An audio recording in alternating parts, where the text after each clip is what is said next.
नमस्कार दोस्तों, मैं विक्रम एक बार फिर से आप सभी का स्वागत करता हूं अपनी इस वीडियो में। फ्रेंड, आज हम एकेटीयू के संदर्भ में और सभी उत्तर प्रदेश के राज्य विश्वविद्यालय के संदर्भ में कल के मीटिंग में हुए फैसले के जो भी कुछ खबरें निकल करके आ रही हैं उस बात की चर्चा हम इस वीडियो में करेंगे और साथ ही साथ उन सारी खबरों के कंक्लूजन को समझेंगे कि एक्चुअल में क्या कुछ कहा गया है, जो कि आज के सभी राष्ट्रीय समाचार पत्रों में प्रकाशित किया गया है। तो अंत तक बनी रहिएगा इस वीडियो में। तो चलिए शुरू करते हैं। तो ये देखिए आप, विश्वविद्यालय व डिग्री कॉलेजों में प्रोन्नत होंगे विद्यार्थी।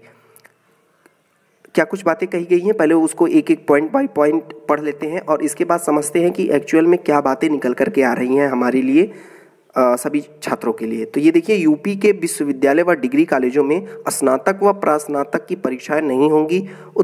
उच्च शिक्षा विभाग द्वारा चौधरी चरण सिंह विश्वविद्यालय मेरठ के कुलपति प्रोफेसर एन.के. तनेजा की अध्यक्षता में गठित कमेटी ने परीक्षाएं न कराने की संस्तुति की है। करीब 48 लाख से अधिक विद्यार्थियों को अगली कक्षा में प्रोन्नत किया जाएगा। उप मुख्यमंत्री डॉक्टर दिनेश शर्मा की अध्यक्षता में सोमवार को हुई महत्वपूर्ण बैठक में कमेटी के प्रस्ताव पर सैद्धांतिक रूप से सहमति भी बन गई है।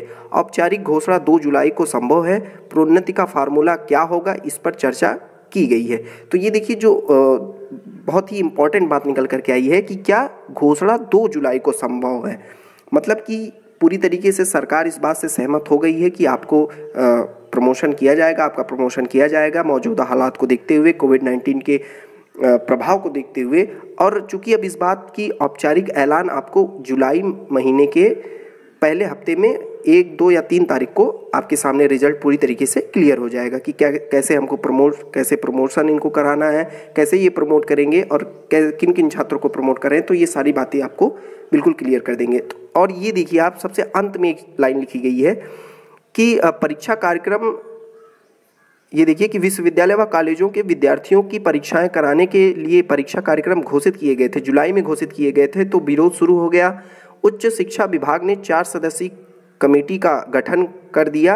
अब प्रोन्नति पिछली कक्षा में मिले अंक के आधार पर दी जाए या सभी विषयों में मिले अंक के से जिस विषय में सबसे ज़्यादा अंक मिले हैं उसे आधार मानकर रिजल्ट तैयार किया जाए, इस सब पर मंथन किया जाएगा।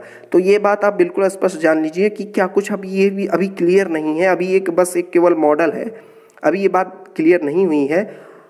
आपको पहली और दूसरी तारीख को अगर विश्वविद्यालय अगर इसको संज्ञान में लेता है, पूरा कार्य अगर ठीक ठाक से संपन्न रहा, तो ये सारी बातें आपको पूरी तरीके से क्लियर हो जाएंगी पहले ही हफ्ते में कि किन किन छात्रों को प्रमोट किया जा रहा है, कैसे प्रमोट किया जा रहा है और किस तरीके से प्रमोट किया जा रहा है। तो ये सारी बातें आपको पहले और दूसरी तारीख को बिल्कुल क्लियर हो जाएंगी।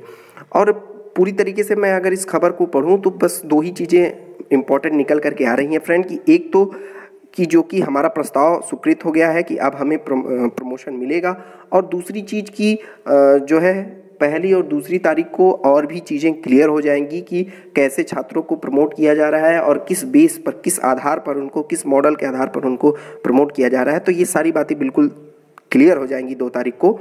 और ये देखिए, माफ़ करिएगा, 2.25 लाख इंजीनियरिंग व मैनेजमेंट छात्रों को भी मिलेगी राहत। यूपी में इंजीनियरिंग कॉलेज में बीटेक, बी फार्मा, MBA सहित विभिन्न कोर्सों में पढ़ रहे करीब 2.25 लाख विद्यार्थियों को भी बड़ी राहत मिलेगी। चूंकि डॉक्टर APJ अब्दुल कलाम विश्वविद्यालय के कुलपति प्रोफेसर विनय कुमार पाठक की ओर से यह प्रस्ताव पहले ही भेजा जा चुका है। तो यही सारी बातें निकल करके आई हैं, यही सारा कंक्लूजन निकल करके आया। और भी 1, 2, 3 तारीख तक और भी बहुत सारी चीज़ें बिल्कुल क्लियर हो जाएंगी। तब तक आप, अगर आप मेरे नए हैं तो आप मेरे इस चैनल को सब्सक्राइब कर लें फ्रेंड, और इस वीडियो को लाइक करें और अपने दोस्तों के साथ